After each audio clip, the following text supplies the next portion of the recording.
இப்போ கிட்டத்தட்ட ஒரு 1.5 மணி நேரம் பேசியிருக்கோம். உங்கள் பேர் என்ன? சூர்யா. சூர்யா வந்து இந்த உடம்பை சுத்தப்படுத்துறதை பற்றி அரைங்குறமே செஞ்சுட்டு வர்றாரு. இது 7ஆம் அறிவு. அதனால தான் திருப்ப திருப்ப சொல்கிறேன். 6ஆம் அறிவிலிருந்து 7ஆம் அறிவுக்கு மாறுகின்ற இயற்கை முறை. இந்த இயற்கை முறை வந்து சிலர் தான் செஞ்சுட்டு இருந்திருக்காங்க. அதை வந்து அந்த சட்டத்தை புரிந்து கொண்டு நாமும் முயற்சி பண்ணுறதுனால சில பேர்த்துக்கு அச்சம் தேவையில்லை, அச்சம் ஏற்படுகிறது. சாதாரண உணவினால் ஆரோக்கியம் வரும்னு நிறைய பேர் நினைக்கிறாங்க. சாதாரண உணவில் ஆரோக்கியம் இல்லைன்னு நிறைய பேர்த்துக்கு தெரிஞ்சாலும் கூட அந்த எப்படி சுத்தப்படுத்துறதுன்னு தெரியல. அப்போ அந்த சுத்தப்படுத்துகிற முறை இவர் தெரிஞ்சுக்கிறாரு. வேணா செய்வார், வேண்டான்னு விட்டுருவாரு. இருந்தாலும் ஒரு பொதுப்படையாக எல்லாத்துக்கும் சொல்கிறத நான் சொல்லிடுறேன். அதாவது அவங்கவுங்க விருப்பம் அது. இது யாரும் வந்து இது எல்லாம் மருத்துவம் வரும், இது உடல்நலம் சார்ந்த மருத்துவம் வரும், மனம் நலம் சார்ந்த மருத்துவம் வரும், இந்த ஸ்பிரிச்சுவல்னு சொல்லக்கூடிய அண்டத்தோடு தொடர்பு வைத்துக்கொண்ட மருத்துவம் வரும். உணவு உண்ற மாதிரியும் இருக்கும், சுத்தப்படுத்துகிற மாதிரி இருக்கும். விரும்பினா உணவு சாப்பிட்லாம், விரும்பினா விட்டுறலாம், வேணா கன்சியூம் பண்ணலாம், இல்லைன்னா கன்சியூம் பண்ணாமல் இருக்கலாம். அவங்கவுங்க சொந்த விருப்பம் தான். ஆக யாரும் இது தடை செய்ய முடியாது. ஆகையினால இது இயற்கை விருப்பப்படி நம்ம வாழ்கிறதா, அல்லது இயற்கை சட்டத்தைப்படி வாழ்கிறதா, அல்ல இயற்கையை வளைக்கிறதா, அல்லது நினச்சா அனுபவிச்சுட்டு விடுறதா, இப்படிங்கிறதெல்லாம் அவங்கவுங்க சொந்த முடிவு தான்.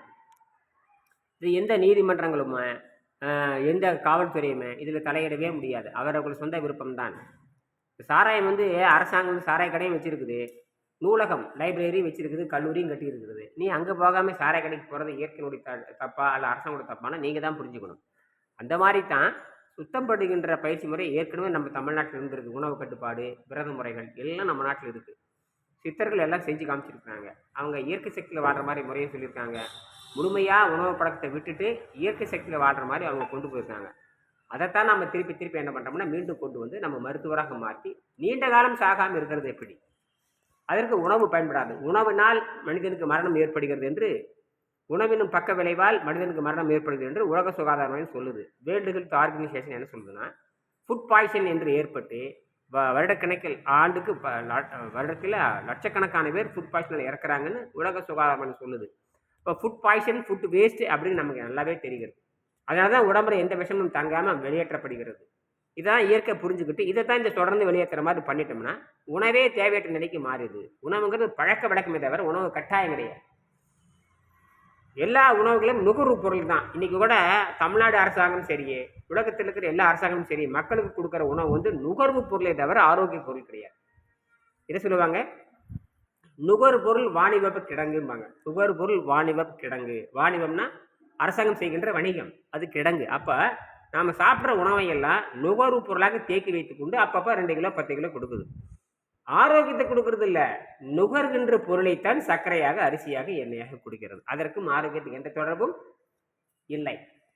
சரியா?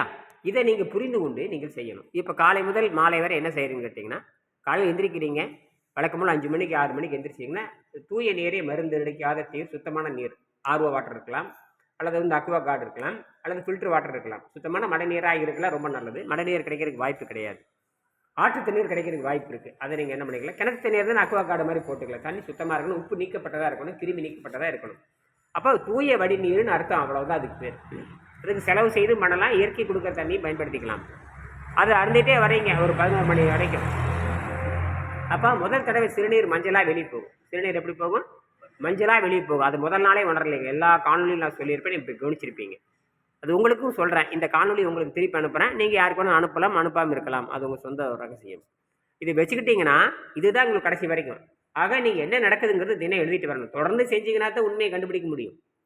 வீட்டுக்குள்ளே பயந்துட்டு இருந்தீங்கன்னா ஒன்றும் செய்ய முடியாது. சரியா? வீட்டுக்கு பயக்கிறது, பயப்படணும் உங்களுடைய தனித்திறமை தான். ஒரு கட்டத்துக்கு மேலே உங்களை யாரும் அழுத்த முடியாது, இல்லையா?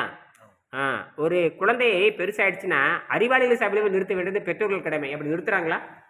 அப்போ யாருடைய தப்பது? அல்லது நீங்கள் தேடிட்டு போகணும். நீங்கள் தேடிட்டு போய் நீங்கள் நிரூபிச்சாகணும். ஆற்றலை நீங்கள் நடவடிக்கையின் மூலமாக. ஆரோக்கியமாக இருக்கிறதுங்கிறது பருத்து காட்டுறதில்லை. ஆரோக்கியமாக இருக்கிறது இழைத்து தான் காட்ட முடியும். இழைச்சிருக்கவன் தான் வேலை செய்ய முடியும், இழைச்சிருக்கவன் தான் கலைகள் செய்ய முடியும், இழைச்சிருக்கிறவன் தான் தடிவரிசை பண்ண முடியும், இழைச்சிருக்கவன் தான் கரைத்தை பண்ண முடியும். எல்லாம் இழைச்சி தான் இருக்கணும். கொடுத்தவன் எந்த வேலையும் செய்ய முடியாது. சரியா? ஆக இழைத்திருப்பான் யோகி அப்படிங்கிறதால பின்னாண்ட கொண்டு வரணும். ஆக அந்த 11 மணிக்கு நீங்கள் நீரை மருந்தாக இருந்துடும். இந்த மாதிரி சாதாரண உணவு இப்போ இது பார்த்தீங்கன்னா இது சில உணவெல்லாம் இதில் காமிச்சிருக்கேன் பாருங்கள். இதை பார்த்தா பேரிச்சை மலை, திராட்சை இதெல்லாம் போட்டுக்கணும். இந்த மாதிரி ஒரு கலவை பொரி, கடலை, பேரிச்சை, திராட்சையெல்லாம் ஒரு 11 மணி வரைக்கும் சாப்பிட்டிங்கன்னா அந்த விஷத்தை வந்து கீழே என்ன பண்ணுறோம்னா பல்லு விளக்குனதுக்கு அப்புறம் அந்த விஷத்தை வந்து மீண்டும் பெருங்குடல் கொண்டு போகணும். அது கொஞ்சம் நார்ச்சத்து நிறைய சேர்த்திக்கணும். திராட்சை கொஞ்சம் சேர்த்திக்கலாம், அப்புறம் வந்து பேரிச்சி கொஞ்சம் சேர்த்திக்கலாம். இதெல்லாம் நார்ச்சத்து உடையது, கொஞ்சம் எளிமையாக இருக்கும். மிச்சரு கொஞ்சம் அரிசி கொஞ்சம் பசி கட்டுப்பாட்டு மாதிரி இருக்கும். ரெண்டாவது வந்து விஷத்தை கீழே இறக்கும். பெரிய உணவுலேருந்து சிறிய உணவுக்கு மாறிடுறோம், உணவு குறைக்கிறோம். மெல்ல மெல்ல குறைச்சி என்ன பண்ணுறான், இயற்கை எட்டி பிடிக்கிறது தான் காணக்கான இயற்கை எட்டி பிடிக்கிறதுக்கான முயற்சி இந்த மெல்ல மெல்ல இந்த உண்டி சுருங்கின் உபாயம் பரவ உண்டி சுருக்குடான்னு சொல்கிறதுக்கான அடிப்படை இது இல்லாமல் செய்ய முடியும். அது நீங்கள் குருகுலத்தை நேரடி தங்கணும். அப்போ நேரடியாக நாங்கள் கொண்டு போவோம். அதாவது இன்னும் வேகமாக உங்கள் உடம்பு முன்னேற்றி வேகமாக ஆரோக்கியத்தை கொண்டு போகிறது. அதுக்கு நீங்கள் பொருள் செலவு பண்ணி 15 நாள் 1 மாதம் தங்குற மாதிரி வசதி உள்ளவங்களாக இருந்தால் தான் செய்ய முடியுமே தவிர சில பேருக்கு முடியாது. இதுவே நீங்கள் அரைகுறைப்பு செஞ்சாவே முன்னேற்றம் வரும். சரி, அதுக்கப்புறம் என்ன பண்ணுறீங்கன்னா அந்த ஒரு உணவை சாப்பிட்டு சுத்தப்படுத்திக்கிறீங்க. அப்புறம் அதுக்கப்புறம் நீரை மருந்தாக இருந்து கரெக்டாக 2 மணி வரைக்கும் கொண்டு போகிறீங்க. அப்போ வந்து கீரை சோறு மாதிரி ஏதோ ஒரு கீரை, உங்களுக்கு என்ன கீரை பிடிக்குமோ காய் பிடிக்குமோ நல்லா வணக்கி கொஞ்சோண்டு வெள்ளை சோறு போட்டு பிணைஞ்சி ஒரு அப்பளம் வச்சு சாப்பிட்டு முடிச்சிடுறீங்க. அது சிறிதளவு. அதே மாதிரி மாலையில் அப்படியே அதுலேருந்து மாதிரி நீரை மருந்தாக இருக்கிறீங்க. அப்போ ஒவ்வொரு இடைவெளியில் நீரை மருந்தாக அருந்தித்தான் நீங்கள் நேரத்தை தள்ளி போடணும். இன்னும் விட்டுடலாம், கொஞ்சம் அவள் அரிசி சாப்பாடு வைக்கணும், சொல்லி இட்லி வச்சுக்கலாம், அவள் வச்சுக்கலாம்,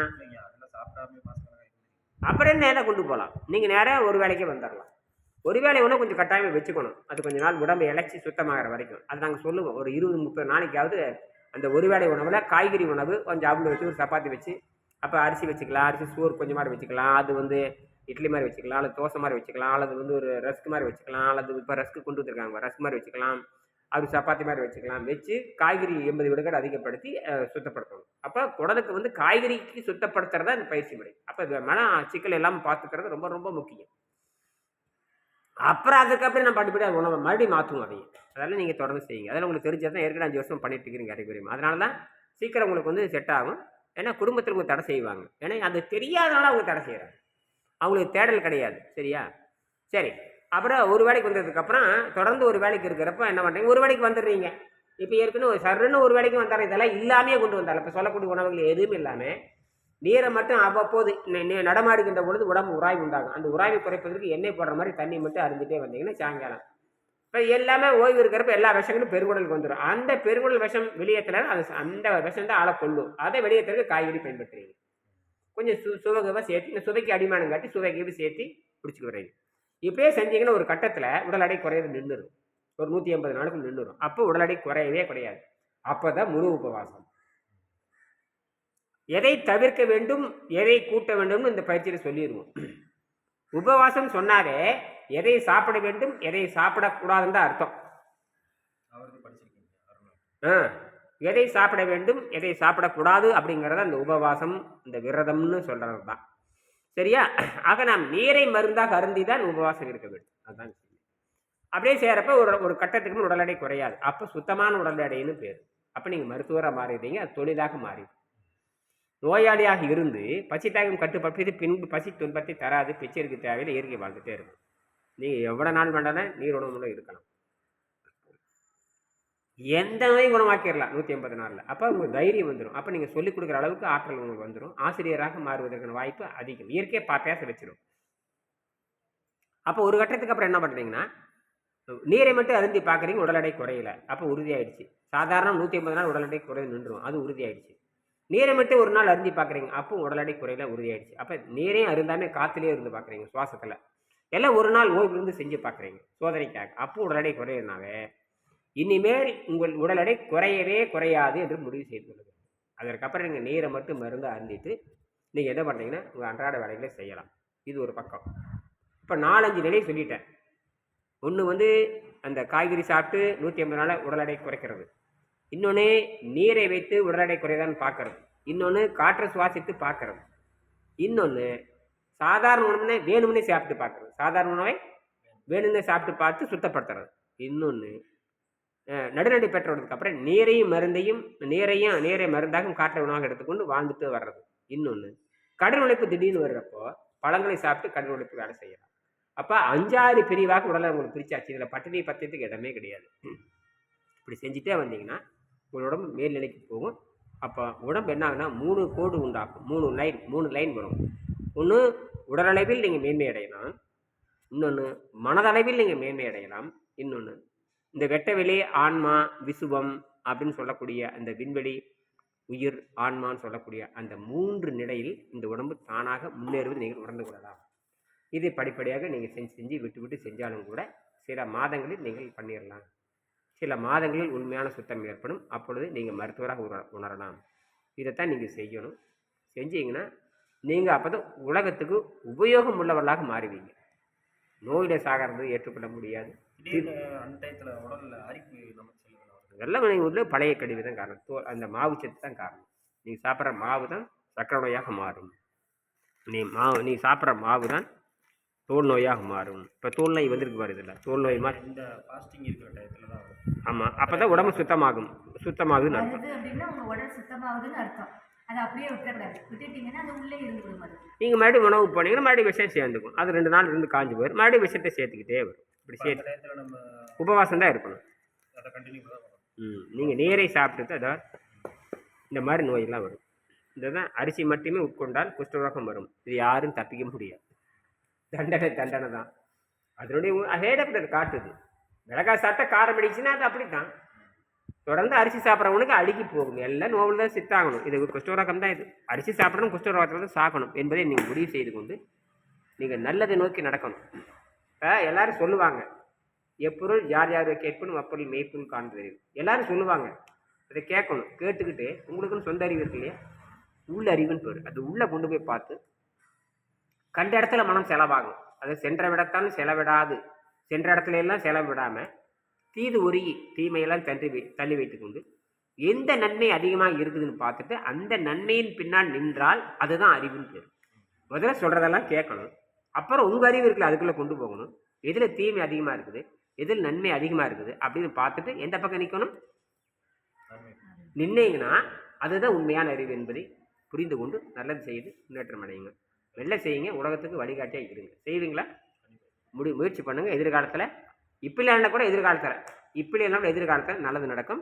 நீங்கள் பெங்களூர்லேயே ஒரு முறையாக என் மாணவர் நிறைய லிங்க் கொடுக்குறேன். அவங்கள போய் சந்திங்க, பேசுங்க, முயற்சி பண்ணுங்கள், வெற்றி விட்டாங்க. சரியா? முடிச்சுக்கலாம்.